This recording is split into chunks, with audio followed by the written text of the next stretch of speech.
Así es que bueno, me quiero tomar este tiempo porque ustedes saben que nuestra iglesia es una iglesia pentecostal.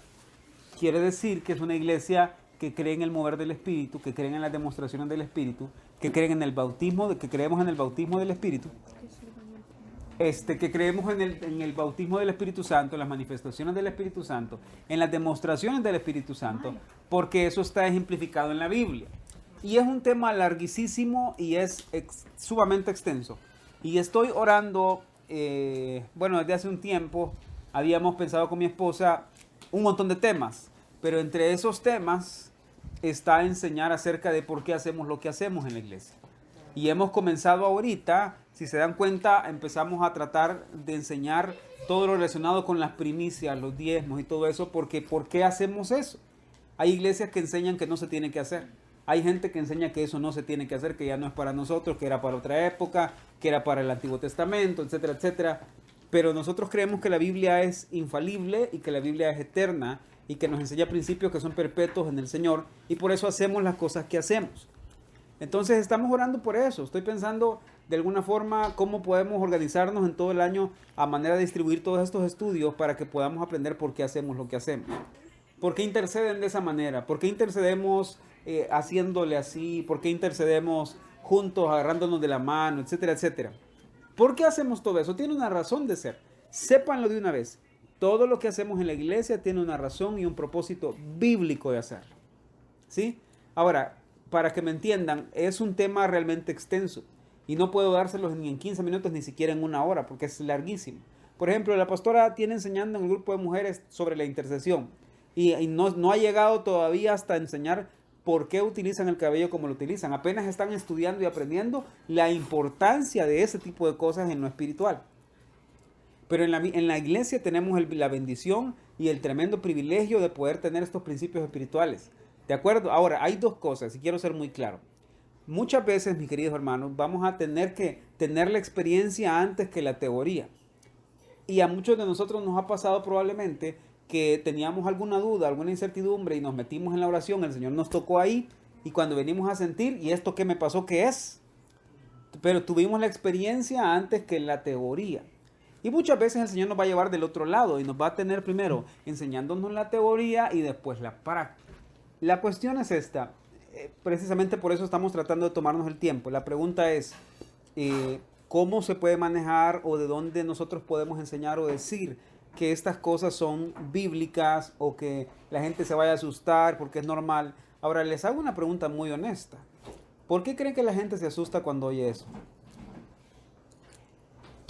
Yo porque no sabía qué era, qué pasaba. Ajá, uno se queda con Entonces yo me quedé, incertidumbre. ¿será que ay, no sé qué le está pasando o algo? Pero, o sea, Uno piensa que la persona está pasando por una no amargura sé. tremenda. No sé, o qué. Sí. O que está experimentando. Ajá, eso, yo digo, estará. No sé, no entendía de verdad. Yo sí, honestamente. Para entender y tomar desde un mejor ángulo todo esto de las demostraciones, tienen que entender quién es el Espíritu Santo. Porque partamos de ahí. Porque las demostraciones se llaman demostraciones del Espíritu. Y esas las produce el Espíritu en nosotros. Sépanlo desde hoy y siempre, que cualquier persona que ustedes vean que está atendiendo una demostración, ya sea de gritar, ya sea de llorar, ya sea de correr, de saltar, es una persona que está siendo tocada por el Espíritu Santo. Ahora, ¿cómo ustedes pueden pensar en contener a la persona del Espíritu Santo dentro de un cuerpo humano? Es impensable, no lo pueden ni imaginar porque Él es Dios. Entonces, la reacción que pasa en el cuerpo humano cuando el Espíritu viene y lo toma con poder es la reacción que pasa cuando lo que ustedes ven en la iglesia.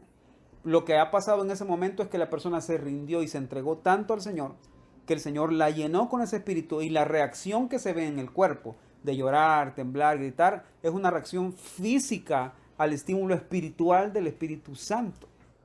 Eso es una demostración del Espíritu. ¿Ok? Ahora, ¿eso está en la Biblia? ¿Qué piensan ustedes? ¿Sí? Y uno puede pensar, ¿a dónde está en la Biblia? ¿Está en el Nuevo Testamento? ¿Qué piensan ustedes? Sí, está en el Nuevo. ¿Sí está en el Nuevo? ¿Está en el Antiguo Testamento? Sí. ¿Sí? Y les puedo comprobar que en el Antiguo Testamento hubo gente que habló en lenguas y profetizó, tomados por el Espíritu Santo. David. David también, pero Saúl, ¿sabían ustedes que Saúl fue tomado por el Espíritu 2 veces? Y empezó a profetizar y a cantar y a danzar y a hablar en lengua, se podría decir. Y en ese sentido, la gente cuando lo vio dijo, ¿qué le pasa al hijo de, no me acuerdo cómo se llamaba el papá de Saúl, pero se quedó, ¿qué le pasa a Saúl? Porque estaba en éxtasis de una manera que el Espíritu lo había tomado, dice la Biblia, le había mudado el corazón. Y él gritaba y cantaba y todo lo demás. Y uno dice, entonces esto de gritar y que te tome el Espíritu no es algo nuevo. Es una demostración que pasó a lo largo de la historia en el Antiguo Testamento, en el Nuevo Testamento con mucha más frecuencia, etcétera, etcétera. Y todo eso lo hablamos cuando estábamos estudiando sobre el Espíritu Santo. Y por eso les digo, lo importante para entender las demostraciones del Espíritu es entender quién es el Espíritu Santo. ¿Listos? Porque el Espíritu intercede por nosotros, dentro de nosotros y a través de nosotros con gemidos indecibles. Un gemido, ¿qué se imaginan por un gemido? Un gemido no es eso. Un gemido no es un pujido. Un gemido es un clamor, se podría decir. O sea, un gemido tiene que ver hasta con una mujer dando a luz. ¿Me entienden? Ahora, nadie critica a una mujer porque está dando a luz. Porque uno dice, algo está pasando en ella. Lo mismo pasa en el aspecto espiritual. Exactamente. Y bueno, y como les digo, no tengo tiempo para darles toda la cita de todo eso, pero la Biblia habla de estar padeciendo, sufriendo dolores de parto en el espíritu. Eso como niveles de oración. es correcto. Ahí vamos, a eso es lo que los quería llevar. Todo tiene niveles. En la Biblia, en la vida espiritual, todo tiene niveles. Hay un nivel en que nosotros conocemos al Señor. Y el Señor nos va empujando hacia niveles más profundos. Por ejemplo, si ustedes han querido crecer en el Señor, ustedes ahora no conocen al Señor como lo conocían hace 5 años. Ven cómo el Señor los está llevando a otro nivel. Y dentro de 5 años, como ustedes van a seguir perseverando, van a conocer al Señor de una forma que no lo conocían hoy. Como no lo conocen hoy. El Señor los está empujando a otro nivel. Eso quiere decir que en la alabanza, en la oración, en la adoración, en la intercesión, también hay niveles a los que el Señor nos va llevando poco a poco más profundo, más profundo. ¿Me entienden? Esas son demostraciones del Espíritu. Ahora, para que tengan una idea, les voy a mencionar algunas y todas están en la Biblia. Por ejemplo, una de las demostraciones clásicas y básicas del Espíritu Santo es palmear con las manos, aplaudir fuertemente. Otra es levantar las manos. ¿Y qué representa aplaudir? Significa victoria. Significa celebración victoriosa. ¿Qué significa alzar las manos? Significa entrega y rendición. Me entrego, me rindo. Eso significa levantar las manos. Hacer ruido significa demostrar el poder. Eso significa hacer ruido en una demostración del Espíritu, en una demostración en la oración, en la intercesión. Cuando ustedes, no sé si alguna vez han leído ustedes algún tratado de esta gente que escribe de que cuando la persona está muy estresada, está cargada, que se ponga una almohada aquí y grite con todas sus fuerzas. Sí. ¿Sí? Ahora, si eso es en lo emocional, ¿cómo creen que funciona en lo espiritual también? Y, como el tiempo no me lo permite, no lo llevo a la cita, pero les voy a parafrasear. ¿Se acuerdan de los muros de Jericó? ¿Cómo cayeron? Gritando. ¿Sí? O sea, que para botar los muros. Caen los muros, pasan un montón de cosas, pero es una demostración de poder. ¿Sí? Por ejemplo, dice el Salmo 100, versículo 1, dice, cantad alegres a Dios, habitantes de toda la tierra. Ahora, ¿cómo se canta alegre? Cantar alegres es un grito. Y curiosamente, la palabra ruido en hebreo tiene por lo menos 4 diferentes formas en las que se traduce ruido. Y se las voy a dar, miren, cada una. Solo me voy a enfocar en una para contestar un poco la pregunta que hizo hermana Magali. Ella dijo, yo al principio no entendía esto de los ruidos de como un rugido. Y Oscar también dijo ruidos de animales y todo lo demás. Pero oigan esto, váyanse al Salmo 66.1, por favor.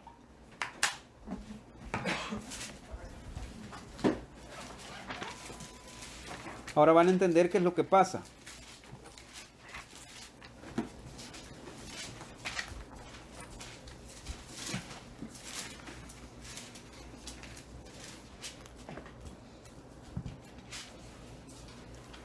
¿Lo tienen? Dice el 66.1. Leámoslo juntos, por favor. Al músico principal, cántico, salmo. Aclamad a Dios con alegría, toda la tierra. ¿Ok? Ahora oigan esto. La palabra aclamad, se las voy a definir.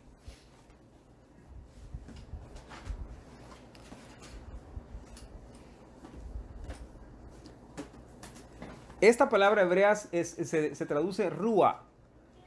R-U-A. Rúa. Oigan lo que significa.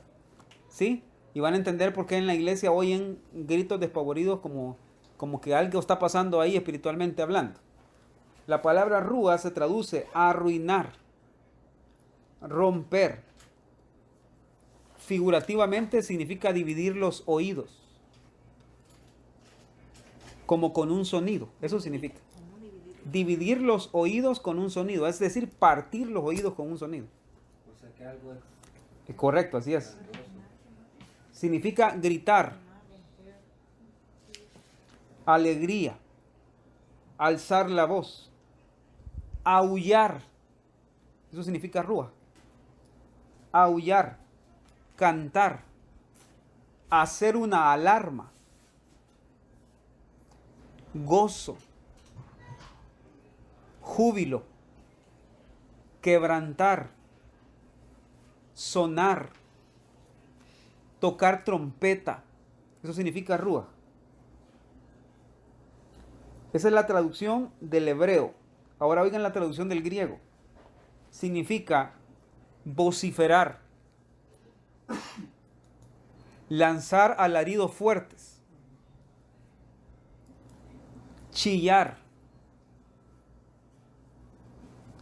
eso tiene que ver como con el hacer ruido, puede hacer ruido. Es correcto, así es.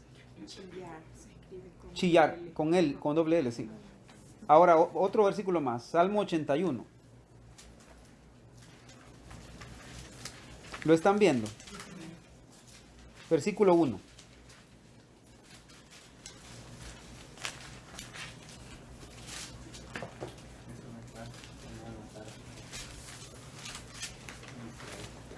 ¿Lo tienen? Dice, cantad con gozo a Dios, fortaleza nuestra. Al Dios de Jacob, aclamad con júbilo. ¿Vieron eso? Aclamar. En la versión King James está un poco más claro porque no dice aclamar. Dice, hagan un ruido. Eso dice. Hagan un ruido de alegría. O sea que aclamar significa eso. Aclamar significa gritar, pero con todas las fuerzas de tu corazón, de tu vida, de tu garganta. Porque aquí mismo da la razón. Mire, dice, al Dios de Jacob aclamad con júbilo. Cantad con gozo a Dios, fortaleza nuestra. O sea, yo no sé si ustedes han visto algunos videos en internet que circulan de gente que se gana la lotería. Y la reacción normal de una persona cuando se gana la lotería o cuando le dan un tremendo premio, que se ganó un carro. ¿Cuál es la reacción de la gente? Hasta ahí nomás. La gente pierde su compostura en ese momento y da un grito con todas sus fuerzas porque algo pasó. Es lo mismo con el Señor.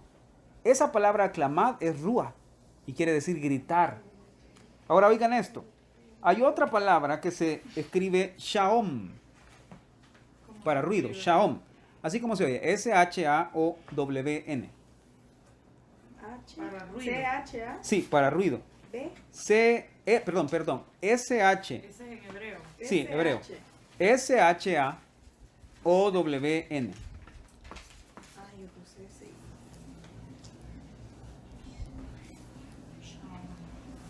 Ese es hebreo. S-H-A. Sí, en hebreo. Sí, A-O-W-N. ¿Qué significaba eso? Ruido, en hebreo. ahora oigan esta palabra. Esta es preciosa. Déjenme ver si les encuentro un versículo. No he visto. Me he cambiado, tío. Esta palabra significa, oigan esto es tremendo, ustedes esto nunca lo había enseñado. hasta ahorita. Esta palabra significa rugir, estruendo. La que nos acaba de decir. Sí, Ruido. Shaom se llama esa. Rugir, estruendo, choque, alboroto, rugido como de aguas.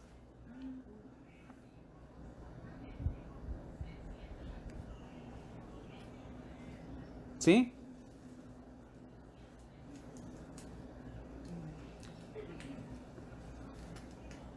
Por ejemplo, vamos al Salmo 65:7.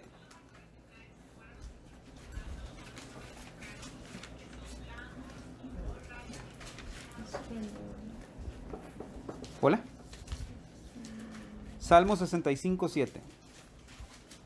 ¿Saben qué? Le damos un poquito más de contexto para que vean de lo que está hablando. Este es el Señor, miren, está hablando del Señor el salmista. Leamos desde el 5. ¿Ah? Con tremendas cosas nos responderás tú en justicia, oh Dios de nuestra salvación, esperanza de todos los términos de la tierra y de los más remotos confines del mar. Oigan esto, tú, el que afirma los montes con su poder, ceñido de valentía. Oigan esto, el que sosiega el estruendo de los mares, el estruendo de sus ondas y el alboroto de las naciones. Esa palabra estruendo esa es la mismísima palabra shaon, que quiere decir un rugido. Ahora, oyen eso, miren esto. Les voy a demostrar ahorita que nosotros no somos los únicos que hacemos rugido y ruido extremo. De hecho, nosotros estamos en pañales. ¿Saben quién hace un rugido más fuerte? El Señor Jesucristo. Lo están viendo. Ahorita les voy a enseñar por qué. Miren eso. Este ruido, shaon, es un ruido que se compara al estruendo del mar. ¿Alguna vez se han querido parar en el mar y han escuchado cómo se oyen las olas? Eso es un estruendo. Eso es un ruido, algo que sale de un sonido demasiado fuerte como para explicar. Ahora, la voz del Señor Jesucristo es como estruendo de muchas aguas. O sea que su voz no es una voz pacífica, por así decirlo. Cuando Él se levanta y ruge en este sonido, emite un sonido que nosotros no nos podríamos ni explicar. Lo están viendo. Ahora, ¿por qué nosotros queremos imitarlo? Porque la Biblia dice que lo imitemos en todo. Y si Él tiene una voz tan fuerte como una trompeta, como una bocina, como un rugido de muchas aguas, nosotros tenemos que tratar la manera de hacerlo. También en nuestras fuerzas. Obviamente estamos limitados por nuestra naturaleza humana. ¿De acuerdo? Ahora, otra más. Otra palabra que se traduce como ruido, de lo que estábamos hablando, cantada alegres a Dios, es kol. La palabra kol en hebreo, Q-O-L.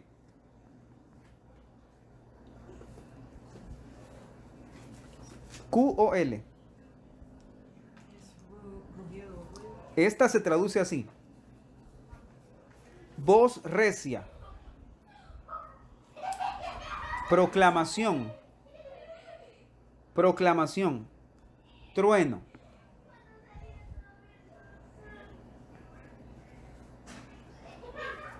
Y esa la encontramos en el Salmo 95, por ejemplo.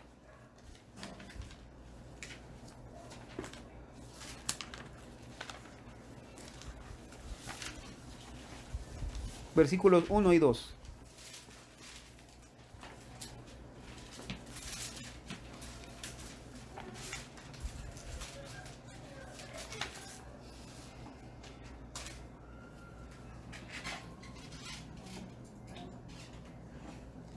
Hay otras palabras que por tiempo no las vamos a estudiar, pero definitivamente, como les digo, tienen que ver con eso. ¿Ok? Y esta palabra se las voy a decir dónde la van a encontrar. Permítanme. Dice, versículo 1: venid, aclamemos alegremente a Jehová, cantemos con júbilo a la roca de nuestra salvación. Lleguemos ante su presencia con alabanza. Aclamémosle con cánticos. Ya les enseñé que la palabra aclamar no es simplemente decir en voz baja, sino quiere decir suplicar, gritar, hacerlo con una voz que truene, con una voz como de trompeta, como una voz como el rugido de muchas aguas. ¿Lo entienden? Otra de las demostraciones es danza. La danza también está en la Biblia. Por ejemplo, en 2 de Samuel 6, 14 y 15. Se lo voy a leer yo si quieren para que no lo busquen por el tiempo. Dice, y David danzaba con toda su fuerza delante de Jehová, y estaba David vestido con un efod de lino. Así David y toda la casa de Israel conducían el arca de Jehová con júbilo y sonido de trompeta. ¿Sí? Ahora hay por lo menos 6 palabras más que se traducen como danza del hebreo, y no me voy a meter ahí por tiempo, pero para que sepan que no es solo una forma de moverse. La danza tiene que ver con todo eso de hacer una demostración del espíritu. Otra palabra más mejor dicho, otra demostración es saltar. Y esa está, por ejemplo, en Lucas 1:41. No lo lean por tiempo, porque ya es tarde, pero oigan esto. Cuando María llegó a visitar a su prima Elizabeth, ¿alguien se acuerda qué pasó con el niño que estaba en el vientre de Elizabeth? Saltó, porque reconoció que ahí estaba Cristo. Lo mismo pasa en la iglesia de nosotros. Nos dan ganas de saltar, de correr, de danzar, de gritar, porque sabemos que Él está ahí. Otra de las demostraciones es llorar. Y esa, si quieren anotar la cita, Salmo 51:17.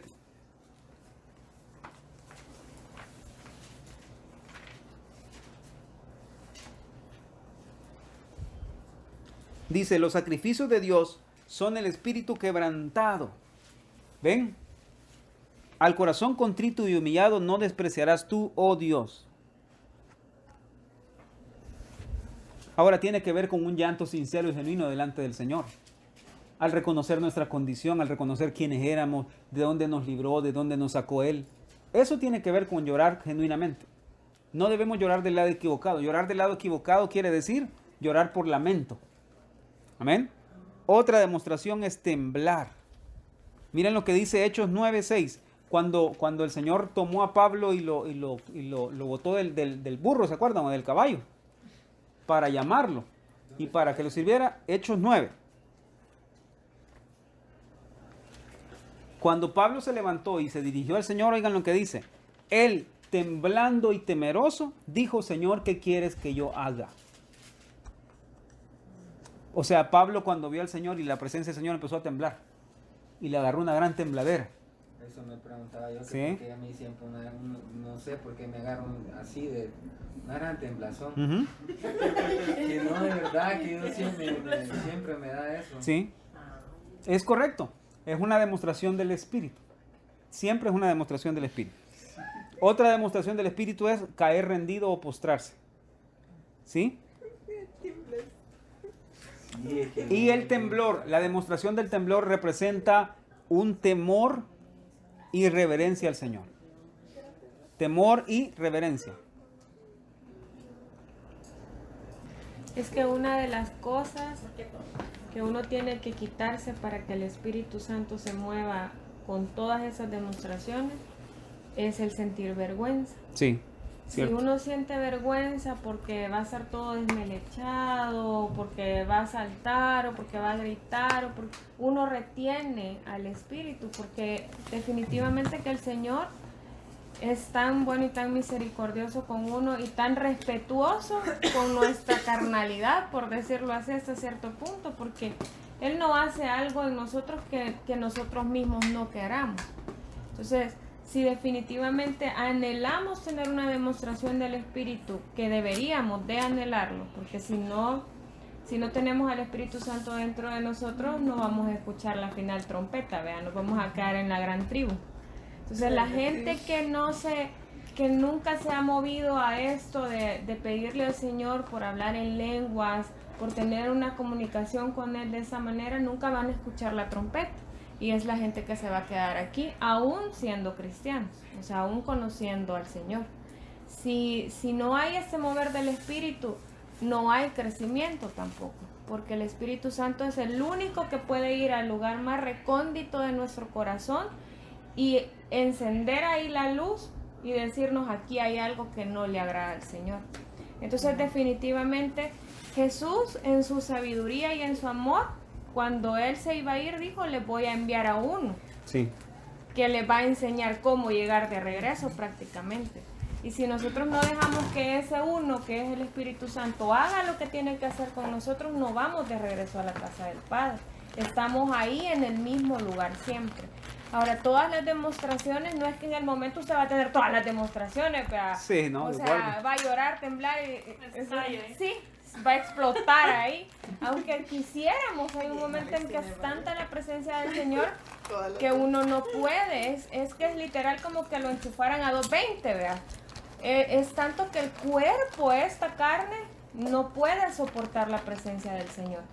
Entonces, Uno ya no haya cómo expresarle al Señor su gratitud, su amor, su alegría, su gozo y todo lo demás. exacto. Entonces, lo primero que uno tiene que hacer es lidiar con esa vergüenza. Es entregarle esa vergüenza al Señor. Porque si uno no va al altar del holocausto a decirle, Señor, yo siento pena, porque la pena es orgullo. Por si no lo sabían, la pena Sí. es una partecita del orgullo. Si uno no va a lidiar con eso delante del Señor, el Espíritu Santo, sí, el Señor puede tomar a cualquiera, pues es el Señor. Pero Él nos da el libre albedrío, ¿verdad? ¿Querés o no querés?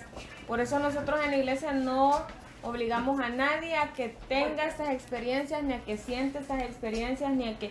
Porque eso es lo que cada uno quiere del Espíritu Santo. Sí. A lo mejor alguien allá en su silla está llorando y está sintiendo al Espíritu Santo. O está hablando en lengua y está sintiendo al Espíritu Santo. Igual que uno que quizás está allá al frente teniendo estos gemidos indecibles. O sea, no podemos ni juzgarlo, ni podemos decir aquel tiene más o aquel tiene menos por la demostración que tenga en el Espíritu, porque no tiene nada que ver. Y otra cosa también es que lo vemos en Saúl, o sea, todos conocemos la historia de Saúl. Y sin embargo el Señor vino, lo tomó por medio del Espíritu, y en las 2 ocasiones que lo tomó hasta profetizó, pues.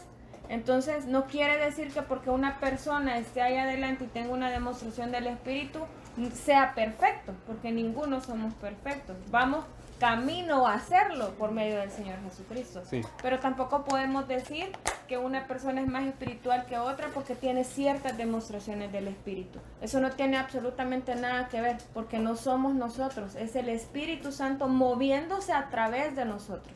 O sea, si nosotros no tenemos ninguna, bueno, hay que pedírselo al Señor. Si sentimos alguna, bueno, bendito sea el Señor. Si estamos ahí adelante enchufados al 220, bendito sea el Señor.